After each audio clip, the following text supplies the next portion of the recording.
Well, it's a real joy to be with you this morning, continuing on from where Hannah spoke to us last week. Last week, Hannah reminded us that the vision that we have here at St. Peter's is this.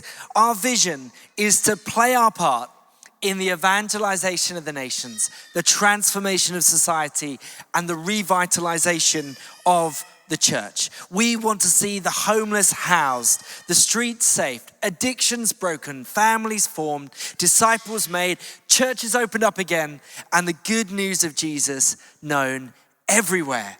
And today, the call to action is to invest in this vision.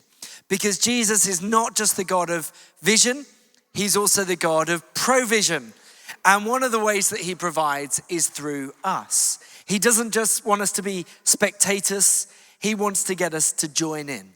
And what I've discovered, what I know that many of you have discovered, is that God does not need us, but he delights to use us. And I want to start by saying thank you.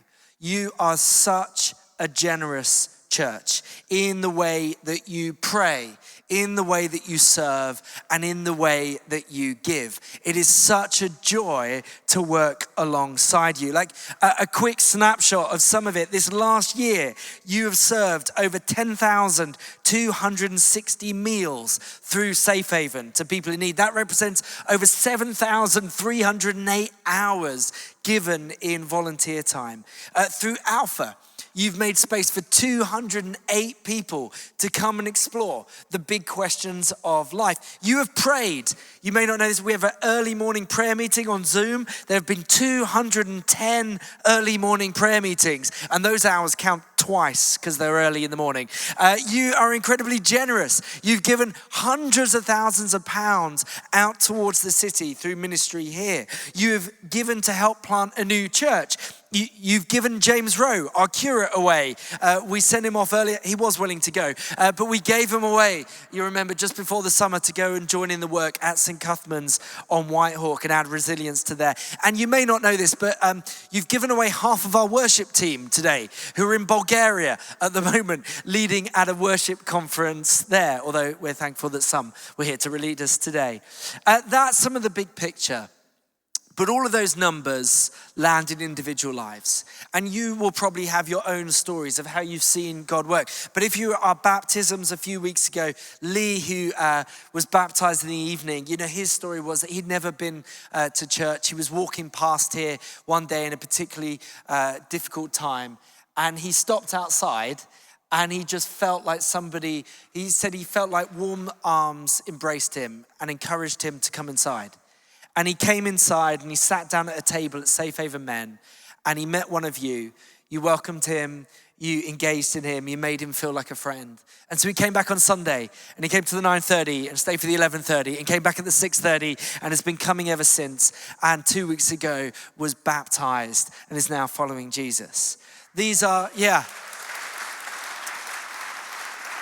there are so many stories of people's lives impacted through your prayers. And so our Bible reading today is a message to encourage us to keep on going, but also to invite us to invest, either for the first time or for the umpteenth time, but to invest in what God is doing. But you might be wondering, why take the risk of investing? Why pay the price of investing?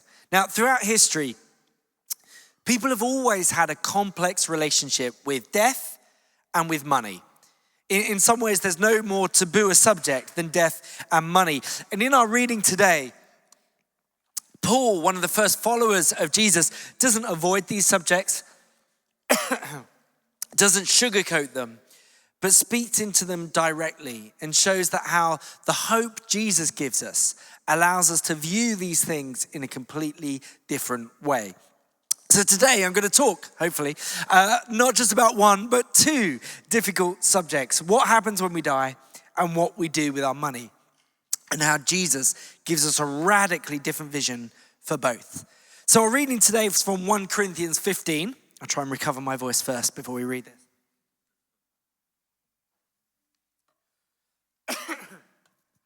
And it's going to come up on the screen behind me. And Paul, the writer of this, was one of the first followers of Jesus. It's one of the first leaders of the church. And he's writing to these group of Christians who are just trying to work out how you kind of organize life around Jesus and how it all goes together. And so he talks about a lot of different things. Last week we looked at the beginning of the letter. This week we can look at the end. And here is what Paul says. But some will ask, how are the dead raised? With what kind of body will they come?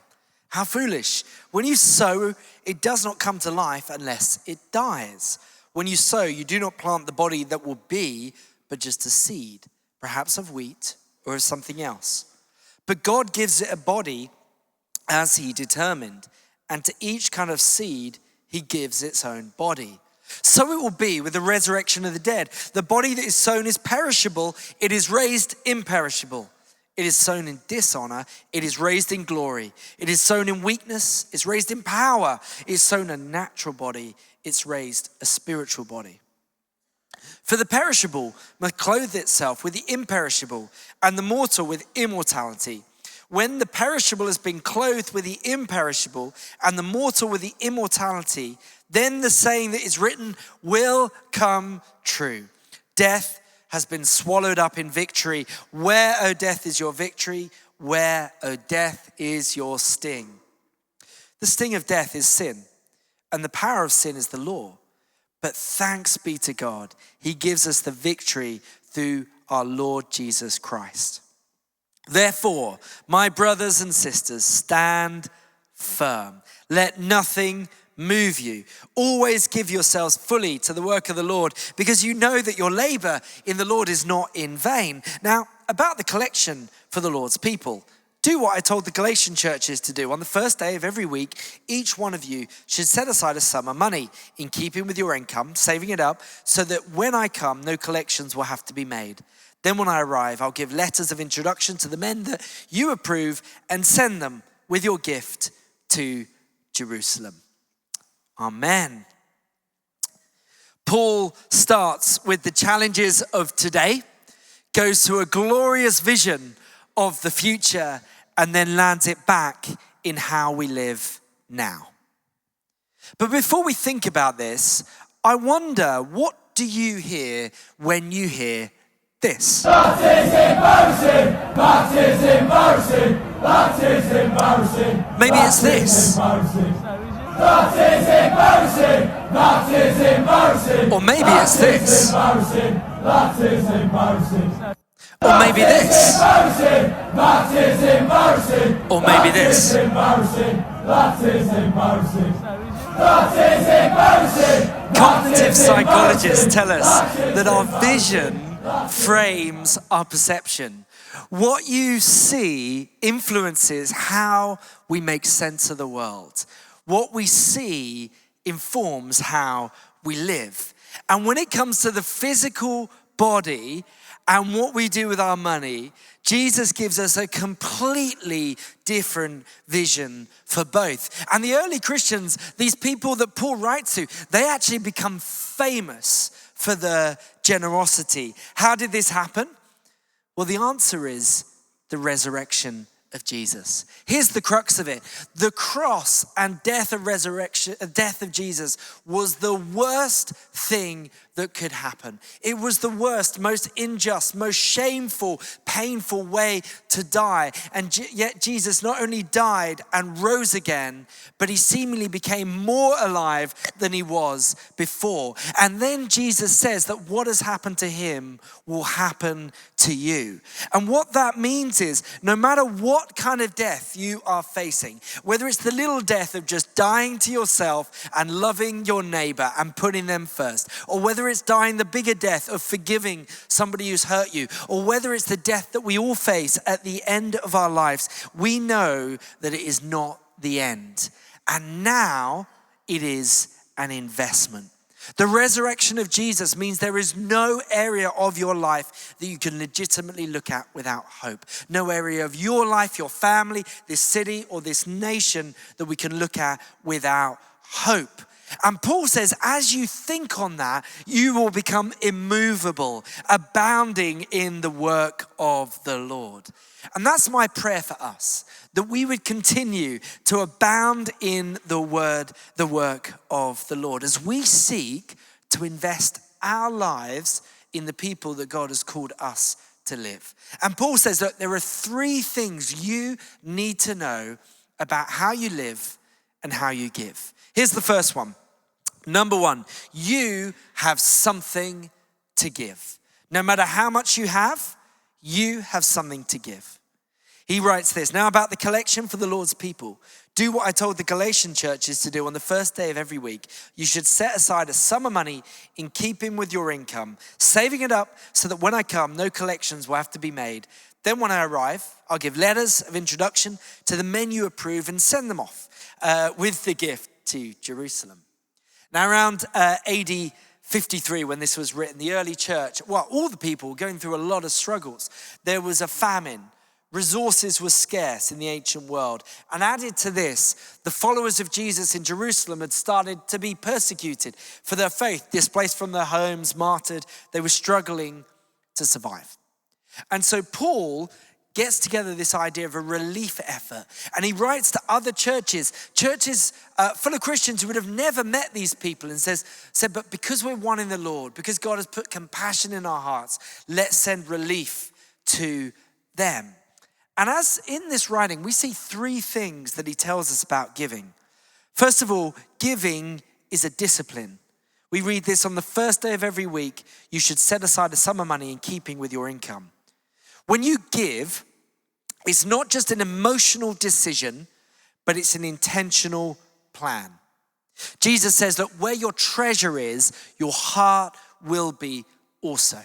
You know, if you want to increase your care for the poor and for the vulnerable, invest your money in caring for the poor and the vulnerable, and your heart, your attention and your emotions will follow. Money is a really helpful tool like that. I see it here. Those who give sacrificially, i.e., it's not about the amount necessarily, but it's about the individual cost to you. It's in keeping with their income. They're the ones that care the most, who come up with the most new ideas, who get the most joy in the work because your heart follows your treasure.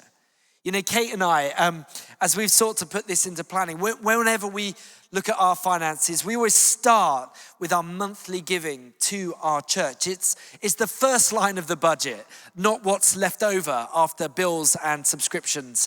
Then a few times a year, we review it and we look, can we stretch? And what we've discovered, and what I know many of you have discovered, is that giving enriches you more than it depletes you. And so it's also what we do here as a church. Obviously, everything that we receive here at St. Peter's goes back out to serving the city. But also, we've said as a church that 10% of all the money that we receive, we will give to things that are good, but are not us. Some of that's local, some of that's overseas. But when you plan to give as an individual, as a church, it says, I own my money doesn't own me. And it says in faith, look, God, if you provided for me last week, I can trust you to provide for me next week. So he says giving is a discipline, but it's also a process.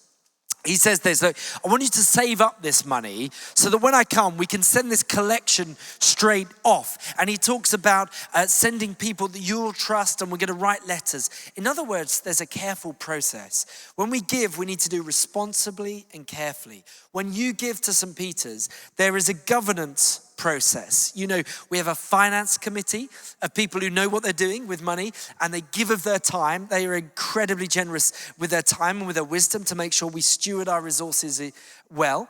Then we are externally audited by accountants. We're accountable to the diocese, we're accountable to the charity commission, and also accountable to God, who is always watching. So there is a careful process about how we use our money to make sure that we give well and invest well.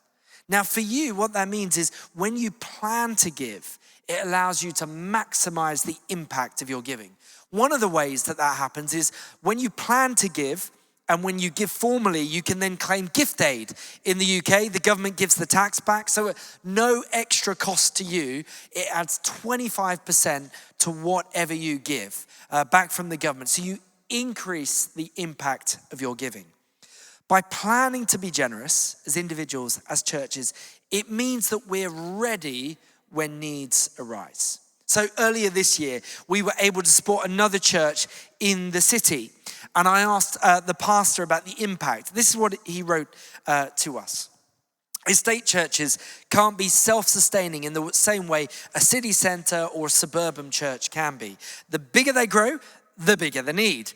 This means we rely on the sacrificial partnership of other congregations. Sending team and money has an immediate impact because it simply means more people are able to experience the love and power of God through his church in a way it never could if it had to rely on its own resources. And that's the way of the kingdom. Those who have a little more give to those who have a little less. And this is where we encounter this third thing that Paul says, that giving is a grace. And this is true because generosity comes from a deep down understanding that we have been blessed in order to be a blessing. Later on, Paul writes to the Christians in Corinth, see that you also excel in this grace of giving. You know, giving is a grace because in writing to this church and asking them to set aside some money, he's basically saying, look, it's free will. You are under no compulsion. No one imposes how much you should give. And yet Paul also knows, and I've discovered this to be true, that the more you have, actually the harder it is to give. It's strange, isn't it? The easiest time to start giving is actually when you have little, because the more you have, the more it has a hold on you. It's a bit like gravity. The larger the mass, the stronger the pull. So he just says start and just give in proportion to what you have. So how much should I give? Well, thank you for asking. In the Old Testament, the people of God were commanded to give 10% of all they had. Now, as Christians, we're not held to that. But usually people have interpreted that to mean that we're free to give more and in various different ways. Now, the clever thing of God saying, give 10%, known as a tithe, was to work out what 10% was. You literally had to count your blessings. You had to look at what you've got and go, wow, God, you have given me so much. For us, it means getting our bank statement out, or probably more likely getting our app out and looking at what we've got, looking at all that God has given us. And that deepens our gratitude. Now, this is really key for us in our cultural moment. It's really important for us because it's not that things aren't difficult for people, but it's to acknowledge that however much we have materially, it will never satisfy us. Like there's this comedian called Drew Dunn, and he does this whole set about how we in the West live like royalty from 200 years ago, and we don't even kind of realize it. You know, they had butlers, we have an app, and you tap the app and stuff just arrives, and it's kind of reasonable as well. And that really got to Kate and I. And then a few weeks back, we were watching Sleeping Beauty with our kids, and we were watching it, and in the middle of the film, there's these two kings that get together, and they have this enormous banquet. This is just a little bit of it, and this is supposed to be absolutely incredible food. And Kate was watching it. She was like, "There is nothing I can't get from Tesco on that table. In fact, there is nothing I cannot get from Tesco Express." Like, this was the pinnacle of society, the top of the top, the divine right of kings. And I asked ChatGPT to price it up for me, and it's 85 quid from like Tesco. Like, I mean, you can get it cheaper at Aldi if you want. This isn't to say that we are not facing financial challenges, but it's to say that, look, we live in ways that our great-grandparents couldn't even imagine. We live in a way that 95% of the world cannot even dream of, and yet it does not satisfy us. And it will never satisfy us if that is where our satisfaction rests. Jesus says, look, life is not found in the abundance of possessions.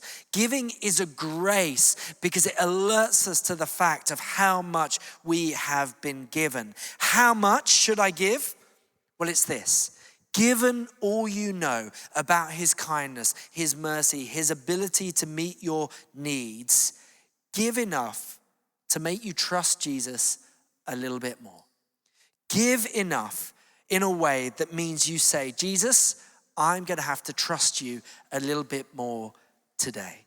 Now, Paul says this to people that, we'd probably be surprised. We'd probably look at them and think, they're in the midst of a famine and persecution.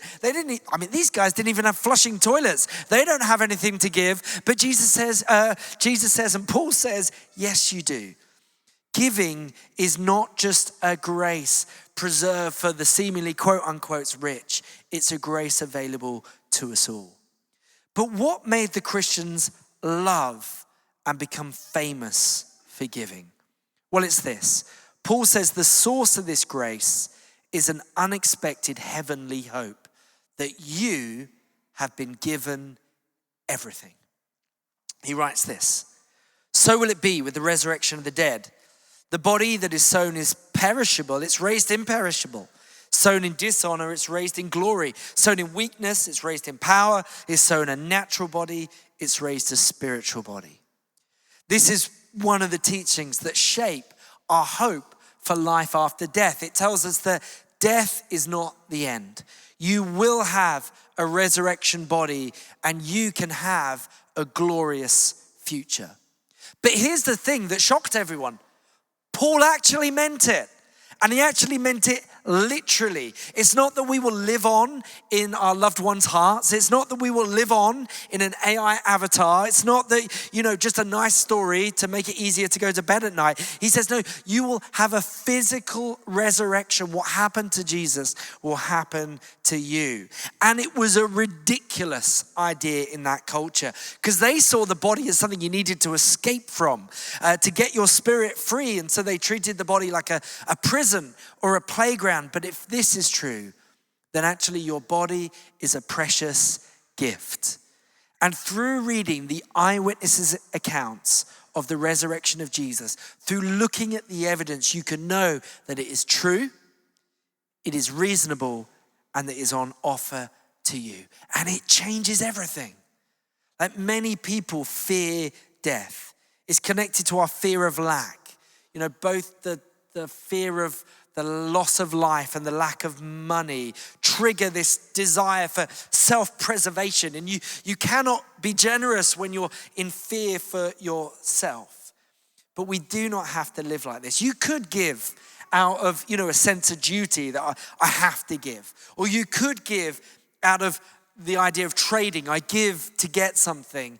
But Jesus invites us to give out of hope. That when we invest in God's work, who knows what it will become? Like look around you. You have to remember, 15 or 16 years ago, this church was going to close. This church had died. It was potentially going to be knocked down. And another church in London heard about it and said, no, give us a go. And so they sent Archie and Sam Coates. They did want to go as well. But they sent Archie and Sam, and they sent, this is a photo of some of the team that was sent from HTB Church in London. And do you know what? I bet it felt costly to send these people. Like Archie and Sam, they were the number two. They basically did everything, HTB. They ran the show. And these other people, they're amazing. They gave a lot. They did a lot. I bet it felt like a death. But look at what God has done. Look around you now. You are here today. There were people here this morning at the 9:30, at the 8, last night at the Safe Haven Saturday service. There'll be people here at the 6:30 and others who aren't here today because they were given. Whenever Jesus is present, wherever there is a death, there is always a resurrection. It's an investment with a return. And when HTB gave these people away, it also gave a gift of £50,000 to help them plant this church. But as this church was planted, it started to grow. And so they kind of did what they knew to do, and so they planted again. And so we've been able to play our part in planting 5 churches in Brighton. And then we've been able to play our part in helping to plant 10 other churches outside of Brighton. And some of our plants have planted. And we heard last week, our latest partnership with the Chapel Royal here in Brighton. So now it's 17 churches. I bet it felt costly when they gave £50,000 to plant one church. But look what God did. He used it to plant 17. It feels like a death, but actually it's an investment. And can you even begin to imagine what God will do as we invest our lives in his kingdom? And the thing is, we're all investing our lives in something. The question is our investment in line with our eternal hope? Which leads us to the last thing that Paul says. Look, you can grow in giving. Paul says, look, in light of this sure and certain hope of the resurrection from the dead, we can be steadfast, immovable, and abounding in the work of the Lord. In his best-selling book, Give and Take, the writer Adam Grant, who is a researcher and a studier, especially of workplace dynamics, observed that there are usually 3 types of people in the workplace. See if this resonates with you. He says there are the takers, the matchers, and the givers. The takers, basically, their vision is based on what they can get. Then there's the matchers, who are the majority of the population, and they give, but they tend to give out of a sense of kind of matching. You know, they make a mental note of who paid for lunch so they can pay next time. And it's kind of to do with kindness, but it's also a duty because they don't want to be indebted. And then there are the givers, people who perform all kind of selfless acts, not really expecting anything in return. And then Adam Grant studied these people for a few decades to see how do they do in the workplace? Who does best? And this is what he discovered. In the middle of the success scale, you find the takers and the matchers. Early on, the takers look like they're doing best because they're just taking, but eventually the matchers, they punish them because they're fighting for justice. So they kind of hold them back.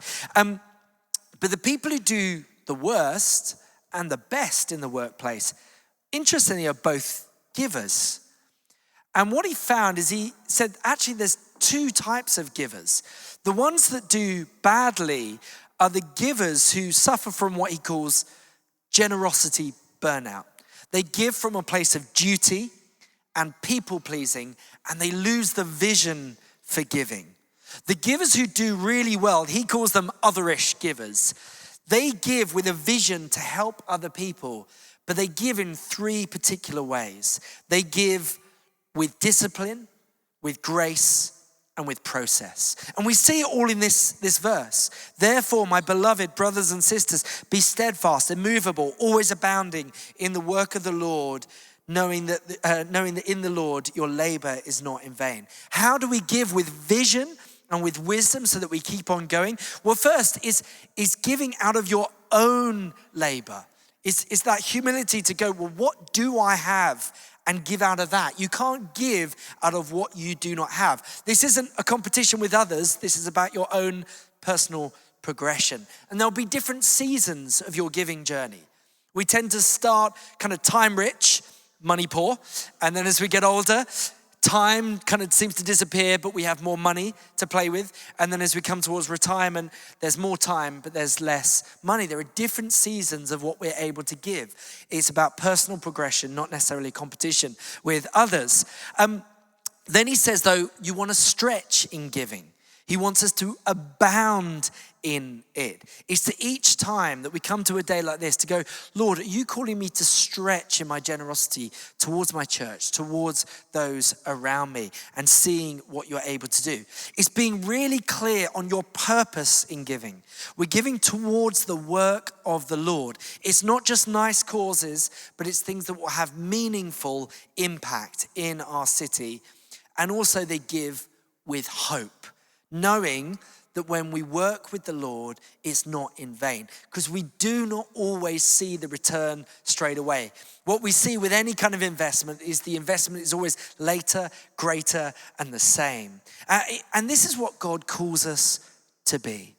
This is what calls us to be. And when you trust him, when you see that he has given us everything we need, it will free you to invest your life. And as we invest our lives in line with our heavenly hope, it means that God will take what is sown in dishonor and raise it in glory. What's sown in weakness and raise it in power. What's sown in the natural, he does the supernatural, so that the marginalized are lifted up, the lonely are put into family, the outcasts are brought home, and everyone is given an opportunity to know the love of their Father in heaven. As we fix our eyes on Jesus, the giver of life, we can be steadfast, immovable, and abounding in the work of the Lord. Amen. Amen.